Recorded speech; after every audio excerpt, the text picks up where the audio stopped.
السلام علیکم ورحمۃ اللہ وبرکاتہ۔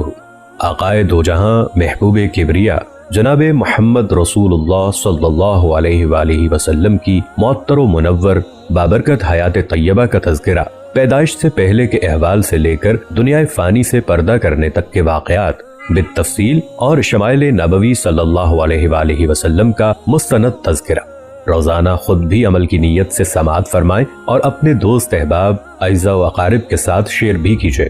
سیرت کے پیغام کو عام کیجئے، سنت رسول صلی اللہ علیہ وآلہ وسلم کا احیاء کیجئے، نبی صلی اللہ علیہ وآلہ وسلم سے اپنی والہانہ عقیدت و محبت کا ثبوت دیجئے۔ اس سلسلے کی کل 353 قسطیں ہیں، جن میں سے روزانہ ایک قسط اس چینل پہ شیئر کی جائے گی انشاءاللہ۔ ہمارے چینل کو سبسکرائب کریں، لائک کریں، شیئر کریں۔ شکریہ۔ جزاکم اللہ خیرن و احسن الجزا۔ بسم اللہ الرحمن الرحیم۔ السلام علیکم ناظرین محترم، سیرت النبی صلی اللہ علیہ وآلہ وسلم کے سلسلے کی نئی قسط کے ساتھ حاضر خدمت ہیں۔ ناظرین کرام، آج کی اس قسط میں ہم ذکر کریں گے حضور نبی کریم صلی اللہ علیہ وآلہ وسلم کی پیدائش اور دو اہم واقعات کا۔ پچھلی قسط میں آپ صلی اللہ علیہ وآلہ وسلم کے دادا حضرت عبد المطلب کے بچپن اور پھر قریش مکہ کا سردار بننے کا ذکر کیا گیا۔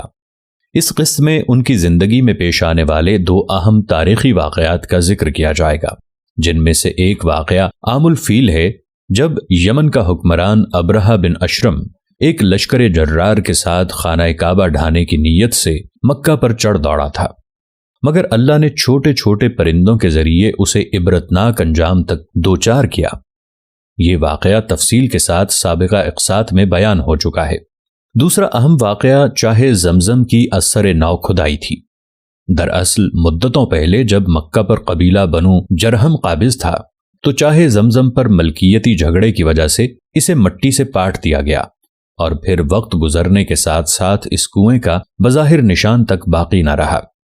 حضرت علی رضی اللہ عنہ نے اپنے والد حضرت ابو طالب سے سن کر بیان فرمایا کہ ایک روز جب حضرت عبد المطلب اپنے حجرے میں سوئے تو انہوں نے خواب دیکھا کہ انہیں زمزم کا کنواں کھودنے کا حکم دیا جا رہا ہے، اور خواب ہی میں انہیں اس کی جگہ بھی بتائی گئی، جو کہ حرم کعبہ کے اندر عین اس جگہ تھی جہاں اصاف و نائلہ کے بت نصب تھے۔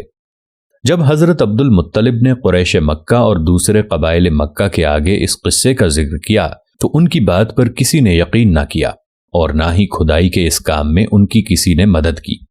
اس وقت حضرت عبد المطلب کے صرف ایک ہی بیٹے حارث تھے، جن کے ساتھ مل کر اس جگہ کو کھودنا شروع کیا جہاں خواب کے ذریعے رہنمائی ہوئی تھی۔ 4 دن کے بعد پانی ظاہر ہو گیا اور زمزم کا کنواں مل گیا، جس میں سے مسلسل پانی ملنے لگا جو آج تک جاری ہے۔ چونکہ یہ کنواں بنیادی طور پر حضرت اسماعیل علیہ السلام کے قدموں سے جاری ہوا تھا، اس لیے قریش کے باقی قبائل نے اس کی ملکیت میں حصے دار بننا چاہا۔ حضرت عبد المطلب کا خیال تھا کہ زمزم اللہ نے ان کو عطا کیا ہے۔ اس جھگڑے کو نمٹانے کے لیے عرب کے دستور کے مطابق کسی با علم اور دانش مند شخص پر فیصلہ چھوڑا گیا۔ قبائل کے مختلف نمائندے، جن میں حضرت عبد المطلب شامل تھے، شام کو روانہ ہوئے تاکہ وہاں ایک مشہور کاہنہ یعنی روحانی علوم کی ماہر عورت سے مشورہ کیا جائے۔ اس کی وجہ یہ تھی کہ عرب لوگ کاہنوں کی بات کو اہمیت دیتے تھے۔ یہ چھوٹا سا قافلہ ابھی مکہ سے کچھ ہی دور پہنچا تھا کہ سوائے حضرت عبد المطلب کے تمام لوگوں کے پاس موجود پانی ختم ہو گیا اور شدت پیاس سے سب مرنے والے ہو گئے۔ باقی قبائل نے ان کو پانی دینے سے انکار کر دیا اور نوبت یہاں تک پہنچی کہ ان کے ساتھیوں نے کچھ قبریں بھی کھود لیں تاکہ جو پہلے مر جائیں ان کو دوسرے دفنا دیں۔ اگلے دن حضرت عبد المطلب نے فیصلہ کیا کہ موت سے ڈرنے کی ضرورت نہیں اور سفر جاری رکھنا چاہیے۔ وہ اپنے اونٹ پر بیٹھنے لگے تو اونٹ کا پاؤں زمین پر ایک جگہ زور سے پڑا اور کچھ زیر زمین پانی نظر آیا۔ وہاں ایک چشمہ برآمد ہو گیا جس سے انہوں نے اور دوسرے تمام قبائل نے استفادہ کیا۔ یہ کرشمہ قدرت دیکھ کر سب تسلیم کرنے پر مجبور ہو گئے کہ ضرور کوئی غیبی طاقت حضرت عبد المطلب کے ساتھ ہے۔ اس وقت دوسرے تمام قبائلی نمائندوں نے فیصلہ کیا کہ زمزم کے جھگڑے کا فیصلہ اللہ نے اسی جگہ حضرت عبد المطلب کے حق میں یہ پانی جاری کر کے کیا ہے، اس لیے واپس مکہ جایا جانا چاہیے۔ یہی موقع تھا جب حضرت عبد المطلب نے نظر مانی کہ اگر اللہ نے انہیں 10 لڑکے عطا کیے اور وہ سب کے سب اس عمر کو پہنچے کہ ان کا بچاؤ کر سکیں تو وہ ایک لڑکے کو کعبہ کے پاس قربان کر دیں گے۔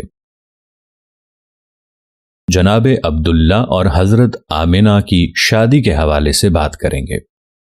حضرت عبداللہ ابن عبد المطلب 545 عیسوی میں پیدا ہوئے۔ آپ کی والدہ کا نام فاطمہ بن عمر تھا۔ آپ دین حنیف یعنی دین ابراہیمی پر قائم تھے، اور ان کی بت پرستی اور کسی اخلاقی برائی جو ان دنوں عرب میں عام تھیں کی کوئی ایک روایت بھی نہیں ملتی۔ حضرت عبد المطلب نے منت مانی تھی کہ اگر ان کے 10 بیٹے پیدا ہوئے اور سب کے سب نوجوانی کی عمر کو پہنچ گئے تو وہ اپنا ایک بیٹا اللہ کی راہ میں قربان کر دیں گے۔ اس واقعے کی تفصیل بھی پچھلی اقساط میں گزر چکی ہے، لہٰذا اس سے آگے کے واقعات کی طرف چلتے ہیں۔ حضرت عبد المطلب جب قربانی سے بچ نکلے تو حضرت عبد المطلب نے ان کی شادی کا سوچا۔ حضرت عبداللہ اپنے والد اور دادا کی طرح نہایت ہی حسین و جمیل اور وجیح انسان تھے۔ مکہ کی کئی شریف زادیاں ان سے شادی کی خواہش مند تھیں، مگر پیارے نبی حضرت محمد صلی اللہ علیہ وآلہ وسلم کی والدہ محترمہ بننے کی سعادت حضرت آمنہ بنت وہب کی قسمت میں لکھی تھی۔ ان شریف زادیوں کی اس خواہش کے پیچھے صرف حضرت عبداللہ کی ظاہری شخصیت ہی وجہ نہ تھی، بلکہ اس کی اصل وجہ وہ نور نبوت تھا جو ان کی پیشانی میں چاند کی طرح چمکتا تھا۔ ان عورتوں میں ایک عورت حضرت خدیجہ رضی اللہ عنہا کی چچا کی بیٹی اور مشہور ورقہ بن نوفل کی بہن ام قتال تھیں۔ ان کے بھائی ورقہ بن نوفل انجیل اور سابقہ صحائف آسمانی کے علوم کے ماہر تھے، اور ان کی وجہ سے ام قتال جانتی تھیں کہ حضرت عبداللہ کی پیشانی میں چمکنے والا نور نور نبوت ہے، اور اسی لیے ان کی خواہش تھی کہ یہ نور ان کے بدن سے جنم لے۔ دوسری عورت ایک کاہنہ فاطمہ بنت مرال خطعمیہ تھی، جنہوں نے اپنی روحانی استعداد سے جان لیا تھا کہ حضرت عبداللہ کی پیشانی میں جو نور دمکتا ہے وہ نور نبوت ہے، اس لیے یہ بھی حضرت عبداللہ سے شادی کی خواہش مند تھیں۔ تاہم حضرت عبد المطلب کی نظر انتخاب حضرت آمنہ پر جا کر رکی، جو قبیلہ زہرہ کے سردار وہب بن عبد مناف بن زہرہ بن کلاب کی بیٹی تھیں اور قریش کے تمام خاندانوں میں اپنی پاکیزگی اور نیک فطرت کے لحاظ سے ممتاز تھیں۔ اس وقت وہ اپنے چچا وہب بن عبد مناف بن زہرہ کے پاس مقیم تھیں۔ حضرت عبد المطلب وہب کے پاس گئے اور حضرت عبداللہ کے لیے حضرت آمنہ کا رشتہ مانگا، جسے قبول کر لیا گیا، اور یوں حضرت عبداللہ اور حضرت آمنہ رشتہ ازدواج میں منسلک ہو گئے۔ اس موقع پر خود حضرت عبد المطلب نے بھی ایک کاہن کے کہنے پر وہب بن عبد مناف کی بیٹی حالہ سے شادی کر لی، جس سے حضرت صفیہ رضی اللہ عنہا اور حضرت حمزہ رضی اللہ عنہ جیسے جری شیر پیدا ہوئے۔ حضرت حمزہ رضی اللہ عنہ آپ صلی اللہ علیہ وآلہ وسلم کے چچا ہونے کے ساتھ ساتھ ماں کے رشتے سے خالہ زاد بھائی بھی تھے، کیونکہ جناب حالہ اور حضرت آمنہ آپس میں چچا زاد بہنیں بھی تھیں۔ دوسری طرف جب اس شادی کا علم ام قتال اور فاطمہ بنت مرال خثعمیہ کو ہوا تو وہ بے حد رنجیدہ ہوئیں اور اس سعادت کو حاصل کرنے میں ناکامی پر رو پڑیں۔